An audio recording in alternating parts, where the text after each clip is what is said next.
महरौली माझी मस्जिद, ठीक है। यहाँ पीछे दादाबाड़ी में जैन मंदिर भी है और ये बहुत पुरानी मस्जिद है और अब ये फंक्शनल नहीं है और प्रोटेक्टेड मोनूमेंट के श्रेणी के अंदर आता है। ऐसा ही इसको प्रोटेक्ट करते और इस पुनः निर्माण का कार्य चल रहा है यहाँ पे एसवाई के द्वारा। अब हमारे साथी जतिन इसके बारे में आपको थोड़ा सा डिटेल इन्फॉर्मेशन देंगे।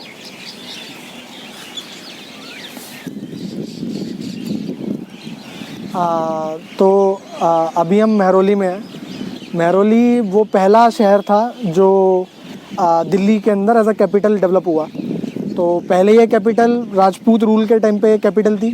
फिर पृथ्वीराज चौहान को हराने के बाद में घोरी साम्राज्य इधर आया। तो घोरी के आने के साथ में इस एरिया में इस्लाम भी आया।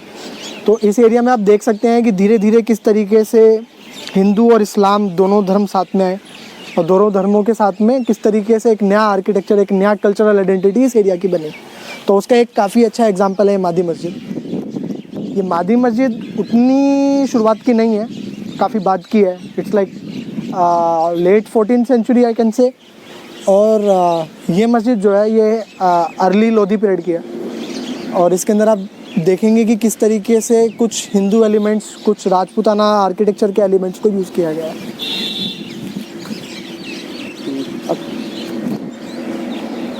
हाँ, अब यहाँ पे देख सकते हैं कि पास में एक वाटर बॉडी का भी इंतज़ाम किया गया है। मतलब वाटर बॉडी एज इन कि यहाँ पे कुआं है। तो कुआं एक काफ़ी ज़रूरी एलिमेंट होता है। मतलब एक पानी का इंतज़ाम करना एक बहुत ज़रूरी होता है एक मॉस्क के पास में, क्योंकि वज़ू के लिए ज़रूरी है। तो वज़ू मतलब कि अपने हाथ और पैर को धोना प्रे करने से पहले। तो इसलिए एक एलिमेंट इसकी ज़रूरत होती है। तो इसलिए ये हर मस्जिद के पास में मिलता है। कुआं या फिर कोई पॉन्ड या फिर मैन मेड लेक, इस टाइप की चीज़ बनाई जाती है। तो स्पेशली तुम एक लोगों को जानते होंगे जो है पृथ्वीराज चौहान। उसके बाद में यहाँ पर इस्लामिक रूलर्स आते हैं। यहाँ पर काफ़ी सारे मस्जिदें बनती हैं। तो ये उसी में से एक मस्जिद है जो अर्ली लोधी पीरियड में बनी थी। क्योंकि इस एरिया की काफ़ी इंपॉर्टेंस है, इसलिए लोधियों ने यहाँ पे एक मस्जिद बनाई जिसका नाम है मादी मस्जिद। काफ़ी अननोन मस्जिद है, ज़्यादातर लोग इसको जानते नहीं हैं। इवन बस ये एक प्रोटेक्टेड मोन्यूमेंट है एएसआई का, इसके अलावा कुछ नहीं। तो इस मस्जिद के आप एंट्रेंस पे देख सकते हैं कि एंट्रेंस काफ़ी सिमेट्रिक है। एक बीच में एंट्रेंस है, उसके दोनों तरफ में दो झरोके हैं। जो दो झरोके हैं, जो झरोका एक ये वर्ड है, ये इंस्पायर्ड है, ये लिया गया है राजपूताना आर्किटेक्चर से। तो राजपूताना आर्किटेक्चर में ये चीज़ें होती हैं। झरोका is a mean of visual access. तो झरोका इज़ लाइक अ बालकनी, मतलब एक ओल्डर टाइम बालकनी। तो यहाँ पर आप देखोगे कि एक हाई प्लिंथ है जिस पे चढ़ने के बाद में एंट्रेंस आती है। ये देखिए, ये झरोका, आप इसके बारे में बात कर रहे हैं? नहीं, हाँ, इसके बारे में बात कर रहे हैं। झरोका ये था, इसके बारे में बात कर रहे हैं। हाँ, तो ये जो झरोका है आप देख सकते हैं, ये रेड सैंडस्टोन में बना है। क्योंकि रेड सैंडस्टोन हमारे मतलब दिल्ली के काफ़ी पास में मिल जाता है। नीचे आप ये चीज़ देख रहे हैं जो ये ट्रायंगुलर से ब्रैकेट्स हैं, इनको कहते हैं, ये सपोर्ट सिस्टम है इसका, तो इसको कहते हैं ब्रैकेट्स। तो इसकी आप कार्विंग देख सकते हैं। ये कार्विंग बहुत ज़्यादा इंस्पायर्ड है हिंदू और राजपूताना आर्किटेक्चर से। क्योंकि आप समझिए कि जब वो दिल्ली आए होंगे तो वो अपने साथ में इस्लामिक क्राफ्टमैन तो नहीं लाए होंगे।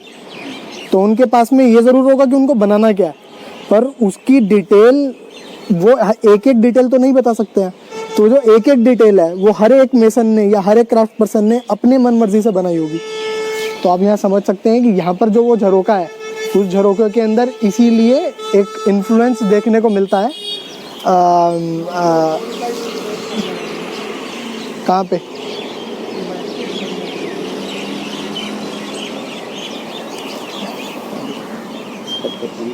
एंट्रेंस से चालू करो, मैं एंट्रेंस पे कुछ बताना चाहूँगा। इंट्रेंस पे अच्छा, देखिए अभी आप ये एंट्रेंस को देख रहे हैं। अभी इस एंट्रेंस में आप देखोगे कि एक आर्च है। आर्च मतलब हिंदी में मेहराब। तो ये आर्च जो है उस टाइम के क्राफ्ट पर्सन्स को ना ऐसा यकीन नहीं था कि आर्च जो है वो एक अच्छा स्ट्रक्चरल सिस्टम हो सकती है। क्योंकि ये एक ऐसी टेक्निक है जो रोमन्स ने इस्लाम को दी और वो इस्लाम इंडिया में आया तो उन्होंने यूज़ करनी चालू करी। जब उन्होंने यूज़ करनी इसको चालू किया तो उनको भरोसा नहीं था कि ये पूरी बिल्डिंग को टिका सकती है। तो उस टाइम पे जो हिंदू टेम्पल्स में या जैन टेम्पल्स में जो यूज़ होने वाली चीज़ थी वो थी ब्रैकेट्स।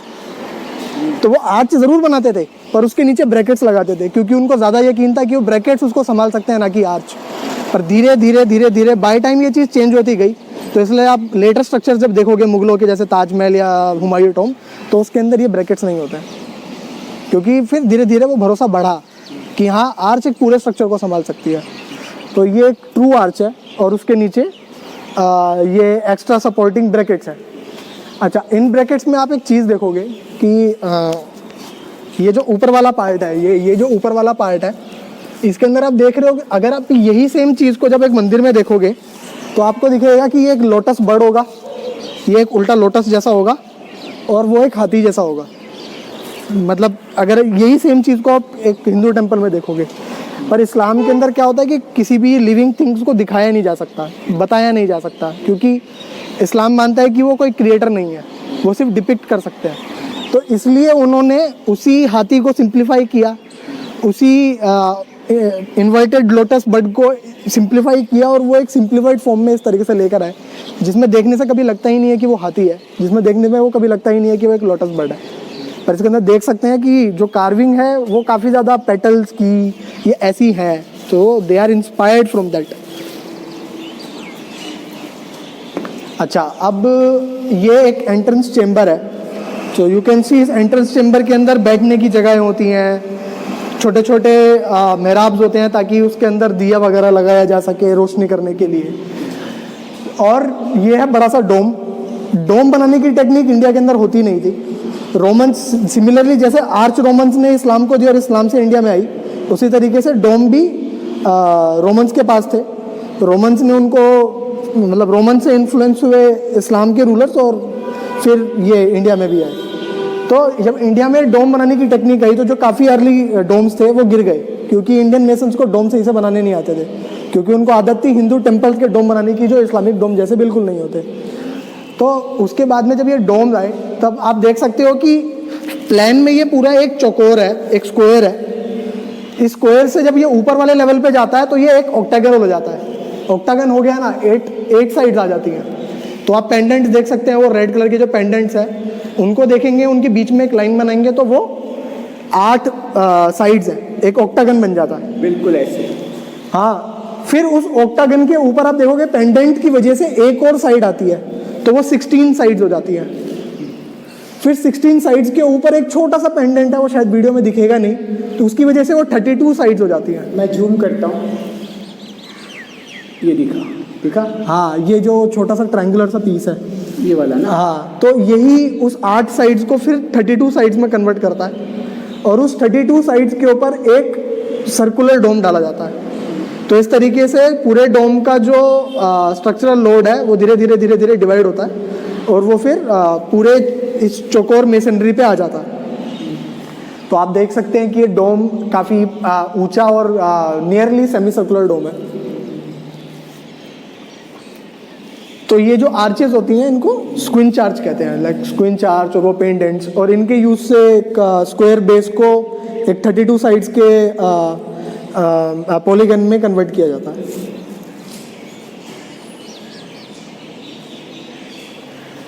ठीक है, अभी इस एंट्रेंस के बाद में हम अब इस एंट्रेंस, ये एंट्रेंस चेम्बर था, इसके बाद हम एंटर करेंगे एक बड़े से कोर्टयार्ड को।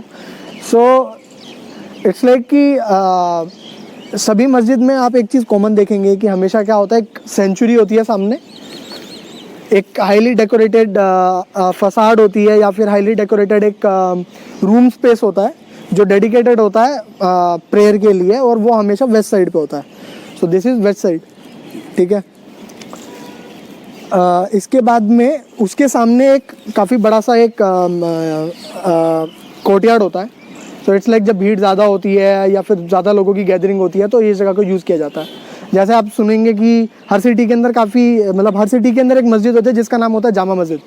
आगरा की जामा मस्जिद, दिल्ली की Jama Masjid. Jama, it's like Jama comes from a word Jamaat. Jamaat means gathering people, like काफ़ी सारी भीड़ जो इकट्ठा हो सके। सो जामा मस्जिद इज़ लाइक जो भी मस्जिद होती है उनको इस विजन से बनाया जाता था कि large amount of people, like large number of people can gather और वो प्रे कर सकें। सो उससे क्या होता है, वो प्रे भी करते थे पर वो एक सेंस ऑफ कम्युनिटी भी क्रिएट करते थे। तो इसीलिए एक बड़ा सा कोर्टयार्ड।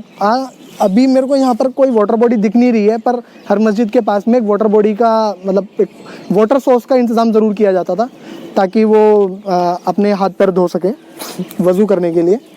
तो ये बड़ा सा कोर्टयार्ड है। ये कोर्टयार्ड आप देख रहे हैं कि अभी कुछ ज़्यादा अच्छी कंडीशन में है नहीं, पर आगे की जो बिल्डिंग है वो अभी अंडर रेस्टोरेशन है, अभी काम चल रहा है उस पर SI का। तो आप आगे आओ, तो आप देखेंगे कि जो फसाड है वो काफ़ी सिमेट्रिक है, काफ़ी एलिगेंट सी है। वो ब्लू कलर की टाइल्स से उसको एम्फसाइज किया गया है। वो जो ब्लू कलर की टाइल है दैट कम्स फ्रॉम पर्जिया। टाइल्स बनाने की जो टेक्निक है वो पर्शियंस ने इंडियंस को दी। तो पर्शियन लोग जो थे, जो पर्शियन आर्किटेक्चर था उसके अंदर ब्लू, ग्रीन ऐसे कलर की टाइल्स बहुत प्रचलित थी। मैं जूम कर रहा हूँ उन टाइल्स को, आप देख पाएंगे उसे वीडियो में। तो धीरे धीरे फिर ये टाइल्स का यूज़ इंडिया में भी आया और फिर ये टाइल्स इस तरीके से यूज़ हुई। तो आप यहाँ देख सकते हैं कि जो पूरा स्ट्रक्चर है, ये पूरी जो सेंचुरी है, ये पूरा रूम स्पेस है वेस्टर्न साइड का, इसके बीच वाला पार्ट ओपन टू एयर है। इसमें कोई डोम नहीं है, ऐसा कुछ नहीं है जो आप बाकी की फेमस मस्जिद में देखते हैं। तो यहाँ पर बस एक बड़ी सी फसाड है जो एम्फसाइज करती है वेस्ट को, जिसमें काफ़ी सारे सीरीज़ ऑफ मेहराब है। तो देख सकते हो आप, एक मेहराब के नीचे दूसरी मेहराब, फिर उसके नीचे एक और मेहराब, फिर उसके नीचे एक और मेहराब, ऐसे करके काफ़ी सारी मेहराब है, लाइक टू एम्फसाइज वेस्ट। और उसके साइड में कवर्ड स्पेसेस हैं, ताकि लोग आके कवर्ड स्पेस के नीचे प्रे कर सकें।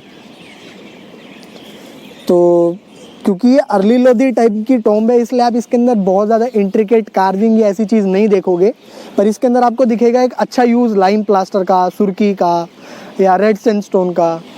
तो अगर आप यहाँ पे आओगे तो आपको पता चलेगा कि यहाँ के जो प्लास्टर है वो काफ़ी स्मूथ है, क्योंकि वो लाइम से हुआ है। और लाइम प्लास्टर की खासियत यह है कि वो आज भी मॉडर्न टाइम पे सीमेंट से सस्ता पड़ता है और वो ज़्यादा ड्यूरेबल भी होता है। उस पर काई वगैरह बहुत कम लगती है और वो मतलब like it's water repellent kind of. जब भी आप यहाँ के स्ट्रक्चर देखोगे, जैसे अभी हम ये एंट्रेंस चेम्बर को पीछे से देखें अगर, तो आप देखोगे कि इसका एक बेस है, एक प्लिंथ बेस है।